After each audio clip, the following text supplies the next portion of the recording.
Okay. Take number 1000. So many fucking distractions on this computer right now. It just keeps lagging. People keep coming in the room. I think this will be the final take though, hopefully. So what this video is going to be about, ironically, is the muse and the editor. What that means, what the muse is it's the creative intelligence that's working through the painter when he's in the midst of creating a painting. It's the creative intelligence that's working through the poet, the dancer, the anyone engaging in a creative process, basically. The editor is the voice in your head that's constantly very critical of whatever it is that you're doing. So it's the voice in your head that's saying, "Oh no, that was weird. That look doesn't look good," or "I shouldn't have said it that way," etc. So if you're like me, up until now, I've been very critical of myself during the creative process. So whenever I was creating something, I was very critical of it while I was creating it, which is actually detrimental to the muse. When you are creating something, you should do your best to tell the editor, the voice in your head that's trying to be critical, to shut the fuck up until you're done. When you're done, that's when you edit it. And I got these concepts from, for instance, Stephen Pressfield, the author of The War of Art. I got it from the podcast by Stefan Molyneux. Even my best friend David told me that uh, the editor and the writer and the editor. So he was saying that when a writer is creating something, he just writes. When he's done, that's when he edits. But when you're actually writing, aka you're engaged and your muse is engaged in the creative process, you don't edit yourself. And how is that so huge when it comes to life in general? I'll tell you how it's huge. It's huge because I think we're constantly bombarded with this voice in our heads that is constantly trying to edit everything we're doing. For instance, I like this example. Um, let's say you see a girl like in a supermarket. You go up to her, she's browsing the melons, right? And you think she's attractive, whatever. You want to go up to her and talk to her. But the voice in your head is already starting. So let's say you manage to summon up the courage to go and talk to her. Now, you approach, you say hi, and you fuck up on your first line, right? And the voice in your head is just screaming, "You idiot! Why the hell did you say it like that?" etc. Right? But you keep on going, and the voice is just there, just constantly trying to edit everything.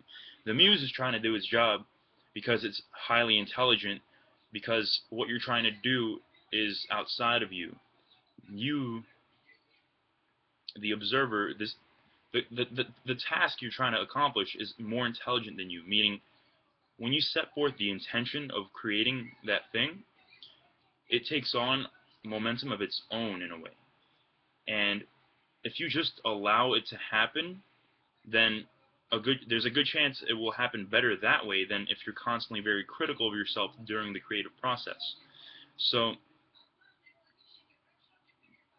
that example is negative because you in that state are very critical of yourself during the creative process. She could probably sense you're nervous and you're weird and like you're just not being congruent. However, let's say on the other hand, if you just allowed the muse to work through you, you allowed the creative intelligence to just work through you in that moment, this is how it would look like. You basically have to shut that voice up during the process. So let's say, same example, you see the girl, you go up to her, you start talking. The voice is starting, you could hear it, but you tell it to shut the fuck up in your own head. And at that moment, you just allow the interaction to unroll um, in the way that, like, without trying to affect it. Just let yourself communicate. Even if that means you're going to be nervous, even if that means you're going to say something weird and fuck up on your words or whatever, but just allow the muse to work through you in that moment and see what happens. Because what happens is you're going to become a lot more authentic as a result of that. For the simple fact that you're not trying to put up another facade, or you're not trying to you're not so critical. You're just allowing the creative process to function, and that's an example of being more authentic. It's an example of letting creativity work without holding it back. And funny enough, I started doing that recently with with women. That's one thing. With other things, with writing articles, with just communicating with random people, be it friends or family. And I found that when I don't stop myself, I communicate a lot better.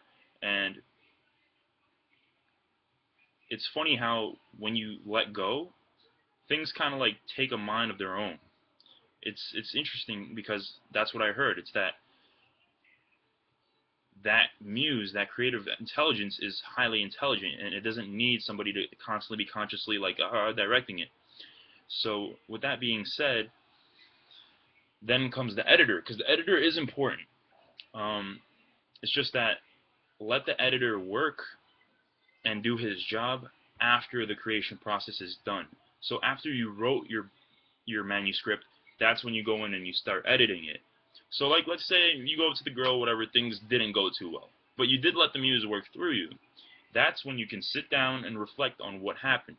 Oh, I wonder if the way I said hi was awkward, or maybe that handshake should have been a hug or whatever. Like, it's after the fact that you can sit down and edit it.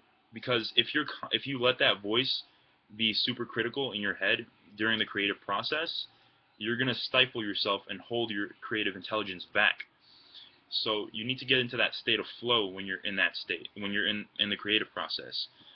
So when you do hear that voice, just tell it to shut the fuck up. Literally, tell that voice to shut the fuck up.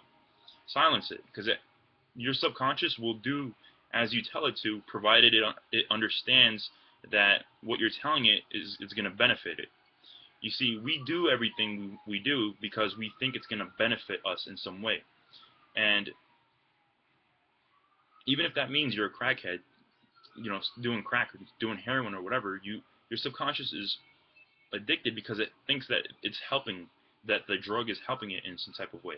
So program your subconscious in a way where you're actually fucking helping yourself and you don't just think you are.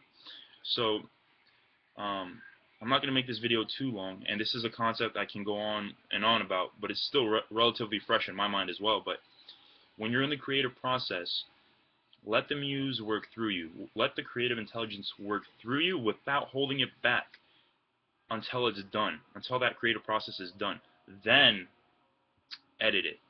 Because if you let the critical voice of judgment function during the creative process, you're going to stifle the actual creative process and never allow yourself to fully express yourself authentically.